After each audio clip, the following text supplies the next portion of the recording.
Bismillahirrahmanirrahim. Assalamualaikum warahmatullahi wabarakatuh. Alhamdulillahi wa kafa, wassalatu wassalamu ala nabiyyi al-mustafa ahla sidqi wal wafa. Asyhadu an la ilaha illallah wahdahu la syarika lah, wa asyhadu anna Muhammadan abduhu wa rasuluhu la nabiyya wa la rasula ba'dah. Qala Allah ta'ala fil Qur'anil Karim, a'udzu billahi minasy syaithanir rajim. Bismillahirrahmanirrahim. Ya ayyuhalladzina amanu taqullaha haqqa tuqatih wa la tamutunna illa wa antum muslimun. Wa qala bismillahirrahmanirrahim. Tabbat yada abi lahabin wa tabb, ma aghna anhu maluhu wa ma kasab, sayasla naran dhata lahab, wa imra'atuhu hammalatal hatab, fi jidha hablum min masad. Qala Rasulullah sallallahu alaihi wasallam, ittaqillaha haitsu ma kunta wa atbi'i sayyi'atal hasanata tamhuha wa khaliqin nasa bi khuluqin hasanin. Allahumma la sahla illa ma ja'altahu sahla wa anta taj'alul hazna idza syi'ta sahla. Allahumma anfa'na bima 'allamtana wa 'allimna ma yanfa'una wa zidna ilma. Amma ba'du. Ayyuhal hadirun al-kiram, jamaah musala Nur Muslimin dan serta jamaah majelis ta'lim Uswatun Hasanah yang sama-sama kita selalu berharap dan juga betul-betul kita mengharapkan naungan dan ridha dari Allah Subhanahu wa taala. Sehingganya kita bersyukur kepada Allah Subhanahu wa taala menjadi satu bentuk kewajiban dan menjadi sebuah kepastian hamba-hamba Allah Subhanahu wa taala di dalam rangka untuk selalu berterima kasih atas segala nikmat, atas segala karunia yang Allah Subhanahu wa taala curahkan kepada kita semuanya adalah dengan jalan syukur. Ketaatan demi ketaatan yang perlu kita ukir, yang harus selalu kita lakukan. Ini adalah menjembatani kita di dalam rangka untuk meraih kasih sayang Allah Subhanahu wa taala. Terkadang mungkin sholat jamaah kita sudah banyak telatnya daripada tepat waktunya, atau bahkan mungkin di shaf pertama. Begitu juga dengan tilawah Quran, terkadang mungkin sudah banyak terlewati. Qiyamul lail satu pekan mungkin hanya bisa satu kali. Dan semua kekeringan-kekeringan jiwa, kekeringan-kekeringan hati sudah nampak di dalam diri kita. Maka mari kita merapat. Mari kita bersama-sama untuk memperbaiki diri, berkumpul dengan orang-orang saleh. Kita mengkaji agama Allah Subhanahu wa taala yang tidak akan habisnya, dan kita bersama-sama khususnya dalam hal ini adalah mengkaji ayat-ayat Allah Subhanahu wa taala, imma ayatus syar'iyyah, baik itu ayat yang tertulis termaktub di dalam Al-Qur'an atau di dalam sunnah Nabi sallallahu alaihi wasallam, wa imma ayatul kauniyah, atau juga ayat kauniyah, sebuah kejadian, peristiwa, momen-momen yang terjadi di sekeliling kita. Itu adalah ayat-ayat kauniyah. Termasuk ayat kauniyah ini, Bapak Ibu sekalian, yaitu keringnya jiwa, keringnya hati, karena mungkin sudah lama sekali menepi dari yang namanya barisan orang-orang beriman, barisan dari orang-orang yang bertakwa kepada Allah Subhanahu wa taala. Khanifillah rahimani wa rahimakumullah, jamaah yang dimuliakan Allah Subhanahu wa taala. Malam hari ini Allah berikan rezeki kepada kita untuk melanjutkan kajian dari tafsir Al-Qur'an, yaitu melanjutkan masuk kepada pembahasan surah Al-Lahab, atau juga disebut surah Al-Masad. Sebut Al-Lahab karena memang kaitannya dengan Abu Lahab. Al-Masad itu adalah ciri-ciri yang melekat pada istri si Abu Lahab tadi. Wahiyya makiyah, yaitu surat Al-Lahab ini adalah surah makiyah. Artinya surat yang turun sebelum hijrahnya Nabi SAW ke kota Yathrib, atau yang sekarang kerap disebut kota Madinatul Rasul atau Madinah. Mengapa demikian? Karena memang waktu-waktu ini ayat ini turun juga adalah di masa-masa dakwah jahriyah, di awal-awal mula Nabi SAW melancarkan dakwahnya untuk hanya mentauhidkan Allah Subhanahu wa Ta'ala. Tadi sudah dibaca ayatnya di pembukaan atau di muqaddimah. Sababun nuzul surah wa inadu Abi Lahab li Rasuli sallallahu alaihi wasallam. Sebab turunnya surat ini, kemudian juga penentangan yang dilakukan oleh Abu Lahab untuk Rasulullah sallallahu alaihi wasallam.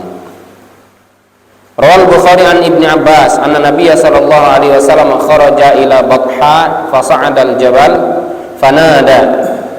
Dari Ibnu Abbas radhiyallahu anhuma, riwayat dari Bukhari ya, kemudian jalur sanadnya dari Ibnu Abbas radhiyallahu anhuma, Nabi sallallahu alaihi wasallam keluar rumah, kemudian beliau keluar ke tanah lapang. Lalu beliau naik ke bukit. Bukit apa ini? Bukit apa yang digunakan oleh Rasulullah menyeru kaum musyrikin Arab ketika itu, termasuk pamannya sebagai pimpinannya, untuk hanya memeluk agama Allah Subhanahu wa Ta'ala, mentauhidkan Allah Subhanahu wa Ta'ala, yaitu agama Islam. Bukit apa? Bukit Sofa ya? Sepakat Bukit Sofa? Beliau naik ke bukit, kemudian menyeru dengan satu seruan yang seolah-olah ini seruan yang sangat genting sekali. Ya Sobbahah, wahai orang-orang. Ini ada berita genting nih. Nah, bahasanya seperti itu. Jadi bahasa Sobbahah ini adalah bahasa yang dipakai orang-orang Arab, orang-orang sekelilingnya, orang-orang Quraisy terutama, ketika ada berita-berita yang sangat penting, ketika ada berita genting yang harus disampaikan segera, tidak boleh ditunda-tunda, seolah-olah seperti itu. Maka kemudian fajtama'at ilaihi Quraisyun, maka orang-orang Quraisy itu sampai mereka berkumpul. Mereka berkumpul, ada apa ini ya? Si Al-Amin ini ada apa? Karena memang beliau ini sudah kerap dijuluki dengan Al-Amin karena kejujurannya, karena sifat amanahnya, dan juga beliau ini adalah orang yang terpercaya. Khonifillah rahimani rahimakumullah, para jamaah sekalian, berkumpullah orang-orang Quraisy di situ. Kemudian faqala ara'aitum, bagaimana pendapat kalian? Nabi SAW menggunakan adawatul istifham. Adawatul istifham itu adalah kalimat tanya atau istifham ingkari sebenarnya ya. Seolah-olah Nabi bertanya, akan tetapi sebenarnya tidak butuh jawaban ini. Bagaimana pendapat kalian? Ini supaya mencairkan suasana maksudnya. Tadi tidak langsung bahwasanya Allah adalah Esa, bahwasanya ini tidak seperti itu. Akan tetapi metode, cara, uslub dakwah ini, kalau kita seorang dai, kalau kita ini adalah kumpulan komunitas para duat, maka harus tahu bagaimana uslub dakwah, materi yang harus kita keluarkan, yang harus kita ajarkan kepada para ikhwah kita, para orang-orang mad'u di sekeliling kita. Maka beliau bertanya, ara'aitum in haddatsukum annal aduwa, bagaimana pendapat kalian ketika aku katakan, ketika aku kabarkan bahwa annal aduwa musabbihukum au mumasikum ya, bahwasanya ada musuh yang akan menyerang kalian pagi hari ini atau nanti sore. Nah gitu kata beliau, seperti itu. Akan ada kaum, akan ada musuh yang akan menyerang kalian, itu entah pagi hari ini atau nanti sore hari. Kata Nabi seperti itu. Maka kemudian, akuntum tusaddiquni, apakah kalian akan mempercayai diriku? Apakah kalian betul-betul akan mempercayakan itu semuanya dari kabar yang aku kabarkan kepada kalian? Kemudian kalian 100% percaya kepadaku? Karena apa? Nabi berkata seperti ini sudah punya modal. Beliau ini di kalangan Quraisy ya, di tengah orang-orang Quraisy, baik kalangan mereka-mereka yang bangsawannya maupun mereka-mereka yang setengah bangsawan, yang dekat dengan kaum bangsawannya, atau mereka yang rakyat jelata memahami, mengenal betul karakteristik dari Rasulullah, yang mana beliau ini adalah orang yang amin, terpercaya, pandai bergaul, sosialisasinya bagus, muasyarahnya bagus sebelum jadi nabi ketika itu. Bahkan sesudah jadi nabi pun beliau sangat supel sekali, lebih lagi dari itu. Maka ketika beliau berdiri di Bukit Sofa tadi, beliau sudah punya modal tuh. Makanya bertanya, kalaupun ada perkara yang seolah-olah nggak masuk di akal, waduh kok nggak ada berita ya? Kok tidak ada satu pemberitahuan bahwasanya kita akan diserang? Masa ya kita mau tinggal diam? Masa ya kita tidak bertindak? Mungkin kata orang-orang Quraisy kan seperti itu di akal mereka. Tapi karena ini yang mengatakan adalah orang yang paling jujur di tengah-tengah mereka, ya percaya. Maka sampai ada bahasa, apakah kalian mempercayai diriku wahai orang-orang Quraisy? Maka kemudian qalu na'am, saya percaya, kami percaya wahai Muhammad apa yang engkau kabarkan. Kemudian beliau sallallahu alaihi wasallam melanjutkan, qala fa inni nadhirun lakum baina yaday adzab syadid. Kemudian sungguh aku akan memperingatkan kalian semua, kata Nabi sallallahu alaihi wasallam, yaitu aku diutus ya dalam hal ini, yaitu dengan salah satunya membawa akan adanya azab yang keras dari Allah Subhanahu wa taala. Karena apa? Karena ketika seseorang itu kufur kepada Allah dan kemudian mengingkari ketauhidan kepada Allah Subhanahu wa taala. Saya memberi peringatan nih, saya membawa peringatan kepada kalian, peringatannya keras, maksudnya seperti itu.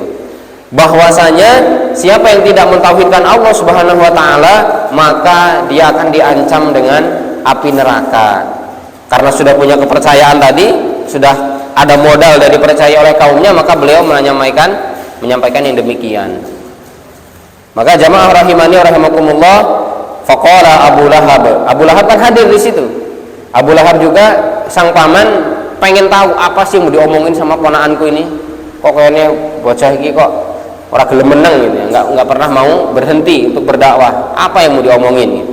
Maka Abu Lahab mengatakan, alihada jama'atana tabban laka.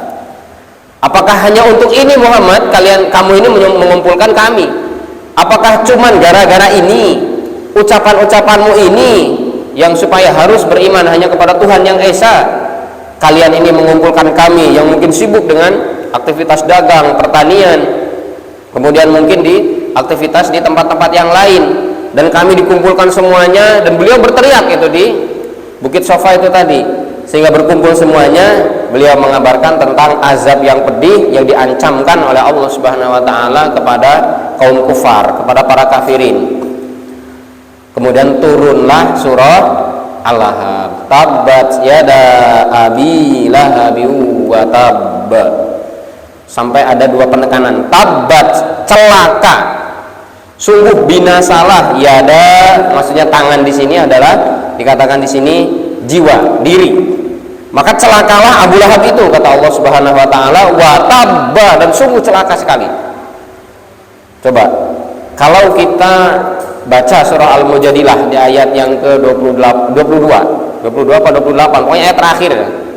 Di situ kata Allah Subhanahu wa taala, tajidu qauman yu'minuna billahi wal yaumil akhir, tidak akan kamu jumpai orang, suatu kaum yang beriman kepada Allah dan hari akhir, kemudian yuwaduna man hadallah, akan berkasih sayang dengan orang-orang yang membenci, yang memusuhi Allah Subhanahu wa taala. Itu tidak mungkin.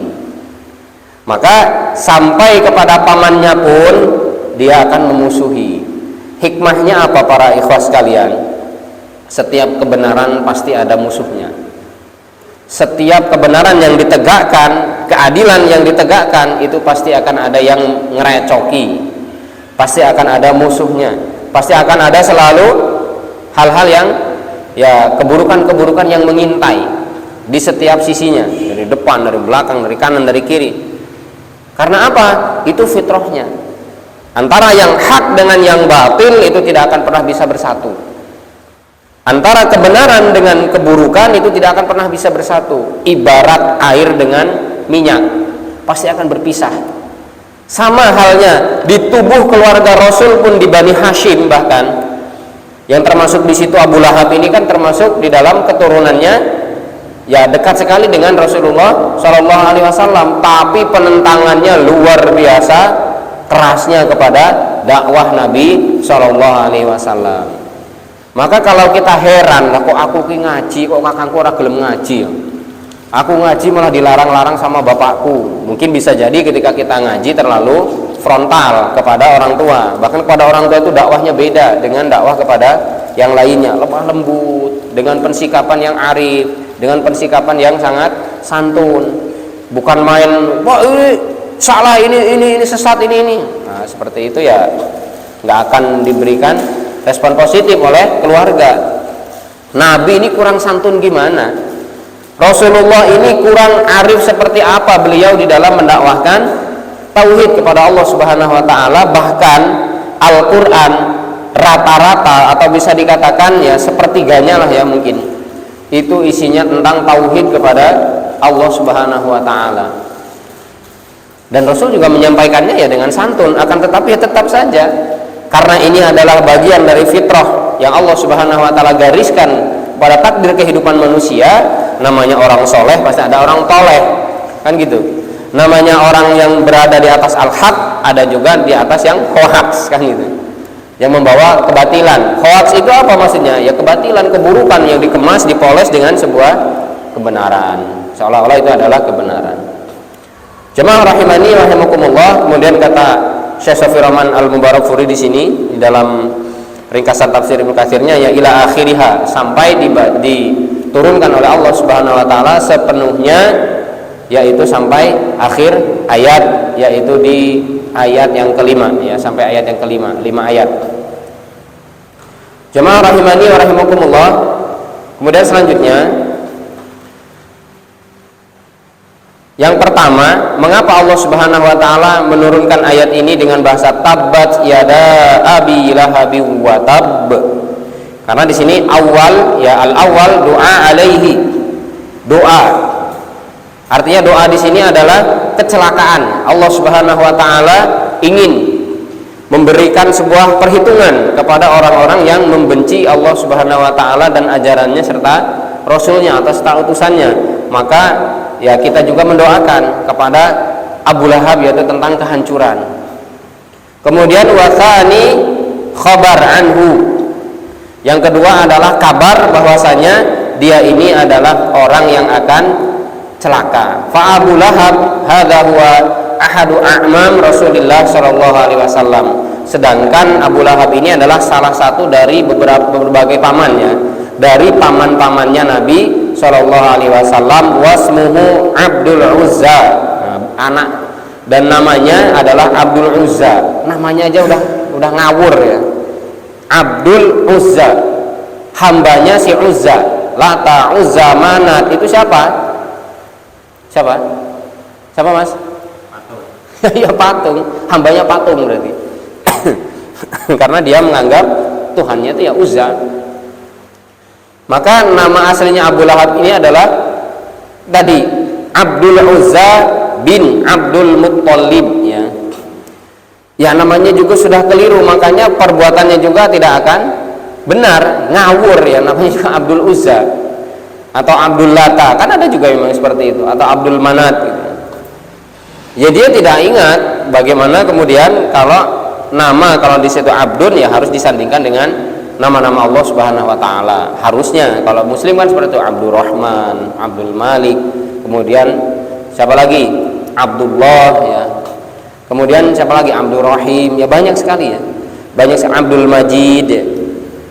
Itu adalah nama-nama yang baik. Tapi kalau sudah Abdul Uzza ya hambanya Uzza, Tuhannya adalah berhalanya. Ya sudah. Dari nama saja sudah menjadi doa, bahwasanya doa itu adalah doa yang buruk. Nama itu adalah nama yang tidak baik.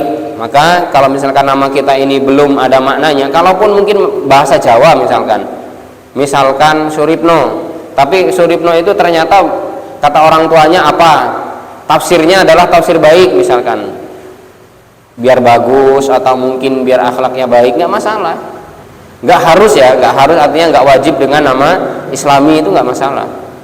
Contoh misalkan Teguh, ya sudah Teguh berarti orangnya biar teguh pendiriannya, ya nggak masalah, nggak usah diganti-ganti dengan Kowi atau siapa gitu, nanti malah among-among lagi nanti. Suratno apa Suratno? Suratno apa Ratno? Suratno. Tanya ke ibu, Bu, Suratno ki apa artinya gitu? Oh, Suratno ki le men awakmu ki misalkan apa bagus awake gini-gini, ya nggak apa-apa. Udah itu nggak usah diganti-ganti. Tapi kalau mau diganti pun nggak masalah. Among-among lagi nanti ngundang temennya ya.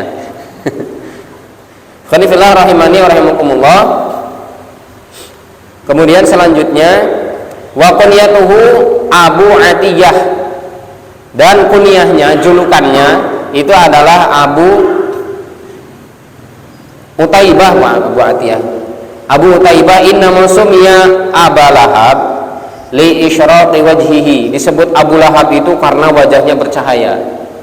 Ganteng berarti orangnya sebenarnya, tapi ternyata kelakuannya yang tidak tampan, ya, kelakuannya yang tidak baik. Wa kana katsirul adiyah, ya, al adiyah li Rasulillah sallallahu alaihi wasallam wal bughdah lahu. Beliau, dia si Abu Lahab ini, masa disebut beliau ya, Abu Lahab ini banyak ganggu ya. Abu Lahab ini paling gencar, yang paling semangat kalau memusuhi ponaannya, yaitu Rasulullah sallallahu alaihi wasallam, dan paling membenci. Begitu juga istrinya, nanti diceritakan oleh Allah Subhanahu wa taala di ayat ini. Ayatnya pendek akan tetapi luar biasa. Syarat akan hikmah ya. Banyak sekali pelajaran yang bisa kita ambil. Mungkin bisa jadi ada di sekeliling kita yang seperti itu. Lanang wadon atau suami istri seneng-seneng, saking senengnya mereka ini memfitnah untuk ulama-ulama Islam, atau mungkin mereka suka memojokkan kaum muslimin. Ya, ada juga yang seperti itu. Malah kongsian ya, jodoh berarti ya. Jodoh di atas keburukan namanya. Jamaah rahimani rahimakumullah. Kemudian di dalam riwayat Imam Ahmad dari Abu Zanad, dia mengabarkan ada seorang lelaki yang disebut Rabi'ah bin Abbad dari Bani Dail ya. Jadi Rabi'ah ini melihat ada seseorang ya, ada seseorang yang kemudian berdakwah lah intinya ke pasar. Di pasar yang namanya di sini pasar Mukaz ya. Pasar Dzil Majaz. Bahwasanya Nabi SAW itu berdakwahnya sampai ke pasar-pasar. Kalau kita ini berdakwahnya hanya cukup di majelis ilmu seperti ini, sebenarnya belum apa-apanya. Artinya kiprah kita belum terlihat secara nyata. Ya nyata sih nyata, totalitasnya mungkin yang belum. Terkadang ada rasa pekewuh juga. Ya minimal kalaupun mungkin tidak bisa dengan satu bentuk ungkapan, argumentasi atau mungkin persuasif ya, ajakan, minimal kita dengan sikap kita. Ketika sudah mulai Allahu Akbar, tutup tokonya atau mungkin titipin dulu ke orang, baru kemudian kita sholat. Ini salah satu bentuk dakwah kita. Nabi itu langsung, apa yang beliau katakan? Ya ayyuhan nas, wahai sekalian manusia, qulu la ilaha illallah tuflihu. Katakanlah la ilaha illallah, pasti kalian akan beruntung. Nabi kemana-mana membawa jargon ini. Nabi SAW ke setiap tempat, termasuk ke pasar, yang memang di situ tempatnya wirawirinya setan ya, tempat hilir mudiknya setan di situ. Maka Nabi SAW pun memprioritaskan, termasuk dakwah-dakwah beliau gencarnya ke pasar-pasar. Maka apa yang beliau katakan hanya itu tadi. Ya ayuhan nas, wahai sekalian manusia, qulu la ilaha illallah. Katakanlah oleh kalian la ilaha illallah tuflihu, niscaya kalian akan beruntung. Diikutilah oleh seorang, diikuti oleh bapak-bapak. Kemudian kata bapak-bapak tadi, ojo percaya karo wong kuwi, wong edan. Jangan percaya kepada orang tadi, itu pengikut Sobiiyah. Dia adalah pengikut bukan dari golongan kita. Dia itu adalah orang gila, dia orang gak waras. Ojo percaya. Jangan percaya dengan orang seperti itu. Ternyata dikatakan si pemuda ini tadi, si siapa tadi namanya? Kan, lalim nih. Si pemuda tadi nanya ke orang, ini siapa sih yang mengikuti di belakangnya Mas Muhammad itu tadi? Oh, itu Abu Lahab kuwi. Lah kuwi pamane loh. Itu adalah omnya yang ngomong tadi. Nah itu. Jadi saking bencinya Abu Lahab, kemanapun Rasulullah ada, mesti dia yang mengkanter. Artinya Nabi berdakwah untuk tauhid, dia mengatakan coba jangan. Nah, minimal gitu kan kalau sekarang ini.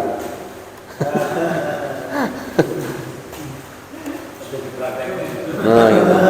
Meskipun tanpa ada suara, tapi isyarat biasanya. Astagfirullah. Padahal yang dibawa ini adalah sebuah kebenaran.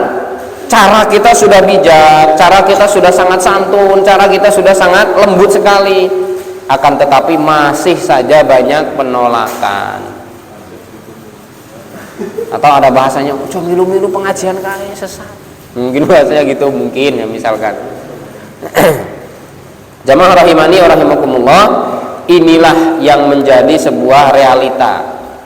Bagaimana kebenaran itu tadi pasti akan ada yang namanya rivalnya. Rival itu ada musuhnya, akan berkontradiksi atau bertentangan ya. Akan adanya pertentangan. Kalau kita ini kemudian benar, kaum muslimin ini di atas kebenaran tanpa ada sebuah godaan, ya di surga aja, nggak usah di dunia. Karena memang tempatnya di dunia ini tempat diuji, kuat atau tidak kita mampu atau tidak melawan segala bentuk apa-apa yang menjadi ketetapan dari Allah Subhanahu wa taala. Kalaupun Allah juga la yukallifullahu nafsan illa wus'aha laha ma kasabat wa 'alaiha maktasabat. Semua ujian itu biarkan mengalir begitu saja, yang penting kita teguh. Yang penting kita betul-betul yakin ya kepada Allah Subhanahu wa taala, tanamkan dalam diri kita bahwasanya nasrullah wa fathun qarib itu akan semakin dekat. Jadi santai saja, akan tetapi sikap kita kepada manusia itu juga jangan dikurang-kurangi. Takzim kita kepada orang tua, kemudian kepada sekeliling. Jangan kemudian kita sudah ngaji eksklusif. Aku yang paling benar, saya ini yang paling sunnah, saya ini yang paling di atas manhaj salaf. Anda ini tidak, Anda ini tersesat semuanya. La haula wala quwata illa billah. Gimana mau diterima dakwahnya? Nabi saja yang santun, sangat santun, orang terdekatnya saja tidak menerima. Lah apalagi kita mungkin yang tidak punya gelar apa-apa. Ngaji baru abatasa atau mungkin baru sampai misalkan sebulan 2 bulan, akan tetapi sudah pandai mencibir. Nah ini juga lebih parah lagi ya. Karena apa? Ya karena itu tadi para ikhwas sekalian, beliau yang dilengkapi, disempurnakan oleh Allah Subhanahu wa taala keimanannya, hatinya disucikan oleh Allah Subhanahu wa taala supaya tidak ada pengaruh-pengaruh buruk setan di dalam jiwa beliau. Masih banyak saja orang-orang yang menolak. Orang-orang yang tidak suka, tidak terima dengan ajakan Rasulullah. Lah apalagi kita yang mungkin bahasanya orang, "Lah awak mungkin biyen ki piye? Lah kok sok-sokan men. Dulu kamu itu seperti apa memangnya?" Seolah-olah gitu. Nanti kan dibalikan lagi. Bingung kita kalau sudah digitukan. Jamaah rahimani wa rahimakumullah, ini bagaimana usaha real dari Rasulullah sallallahu alaihi wasallam itu beliau sangat luar biasa sekali. Ma aghna anhu maluhu wa ma kasab. Maka apa maksudnya? Kata Allah Subhanahu wa taala, sungguh tidak akan bisa menguntungkan hartanya dan juga wa ma kasab, dan apa yang dia usahakan, maksudnya adalah anaknya. Maksudnya tidak ada yang bisa menolong bagi Abu Lahab ini, baik hartanya dia meskipun dia kaya, kemudian dia korbankan hartanya itu untuk menghalangi Nabi apalagi. Karena apa? Innal ladzina kafaru yunfiquna amwalahum liyasuddu an sabilillah fasayunfiqunaha thumma takunu 'alaihim hasratan thumma yughlabun wal ladzina kafaru ila jahannama yusyarun. Kan kata Allah gitu ya. Sesungguhnya orang-orang kafir itu berinfaknya, mengeluarkan hartanya, mengorbankan hartanya liyasuddu an sabilillah, untuk menjegal, untuk menghalang-halangi dari jalan Allah Subhanahu wa taala. Maka mereka ini hanya akan dikumpulkan nantinya di neraka jahanam. Jadi kata Allah Subhanahu wa taala, ma'aghna, tidak akan bisa memberikan perlindungan, enggak akan bisa menyelamatkan itu si Abu Lahab, baik hartanya wa ma kasaba, ataupun yang dia usahakan, maksudnya adalah anaknya Abu Lahab ini tadi. Karena apa? Karena dia si Abu Lahab ini tadi Pokoknya kalau Nabi Shallallahu Alaihi Wasallam itu mengancam dengan api neraka, saya punya dekengan, saya punya backingan dari belakang saya, yaitu harta saya yang bisa saya gunakan untuk membackup, mungkin mencari-cari siapa yang memang bisa melindungi dia ketika di neraka, ya, ketika di akhirat. Itu sudah berandai-andai ke sana juga nih. Kemudian yang kedua adalah ada anak saya, tenang wae. Sesumbar dia. Karena apa? Hatinya tertutup sudah. Pintu hatinya sudah tidak terbuka lagi untuk hidayah Allah Subhanahu wa taala. Mungkin hatinya sudah lebih keras daripada kerasnya batu. Padahal kata Allah, "Innal hijarata lama yatafajjaru minhul anhar," ya. Sesungguhnya batu itu bisa digunakan untuk mengalirnya air. Wa inna lama yashaqqaqu fayakhruju minhul ma, bisa pecah batu itu kemudian mengalirlah air juga. Wa inna minha lama yahbitu min khasyatillah, atau batu itu juga bisa jatuh terjun dari atas ke bawah karena takut kepada Allah Subhanahu wa taala. Tapi hati orang kafir membatu lebih dari keras daripada syaddu qaswah, lebih keras daripada batu itu tadi, waliyadzubillah. Jamaah rahimani rahimakumullah. Kemudian baru masuk ke ayat selanjutnya, wa mra'atuhu hammalatal hatab, dan si perempuannya juga suka membawa kayu bakar. Ada yang mengatakan hammalatal hatab di sini adalah tukang cercah sana sini, ya, di dalam tafsirnya ya. Ada yang berpendapat ternyata di sini digariskan, ya, di sini kemudian dituliskan, dinukilkan bahwa hammalatal hatab si Ummu Jamil, ya, bukan Ummu Lahab, ya. Bukan Ummu Lahab namanya, tapi Ummu Jamil, itu juga panggilannya. Nama aslinya Arwa, nama istrinya Abu Lahab ini tadi. Disebut hammalatal hatab di situ nanti yang akan menumpuki kayu bakar, ya, kayu bakar sebagai bahan bakar api neraka, itu akan membantu suaminya biar dibakar di api neraka. Jadi Ummu Jamil ini dengan menfitnah ke sana, menfitnah ke sini, kemudian mencibir ponakannya itu tadi, yaitu Nabi Muhammad SAW, itu juga nanti akan kebagian. Dan saking jahatnya si pamannya tadi, Abu Lahab itu tadi, juga akan dibantu, ya, oleh istrinya sendiri dalam rangka apa? Dikumpulkan kayu bakar tadi untuk membakar suaminya sendiri. La haula wala quwata illa billahil aliyyil azim. Mengerikan, ya, persekongkolan jahat yang dilakukan oleh suami istri, yang ternyata ujung-ujungnya juga Allah Subhanahu wa taala masukkan mereka, campakkan mereka, yaitu di dalam api neraka. Naudzubillah min dzalik. Karena memang Ummu Jamil ini jahat juga. Kalaupun namanya Jamil, ya, Ummu Jamil gitu, ya, akan tetapi jahatnya luar biasa. Bahkan, ya, suatu ketika Rasul Shallallahu Alaihi Wasallam keluar dari rumah beliau, tahu-tahu di depan rumah itu sudah ada duri-duri. Iya. Maka salah satunya ini juga, hammalatal hatab itu adalah masangnya duri-duri supaya apa? Supaya Nabi ketika keluar rumah mau ke masjid kecucuk, terkena duri kakinya, terluka, wis kapok we, makanya padahal tetangga itu.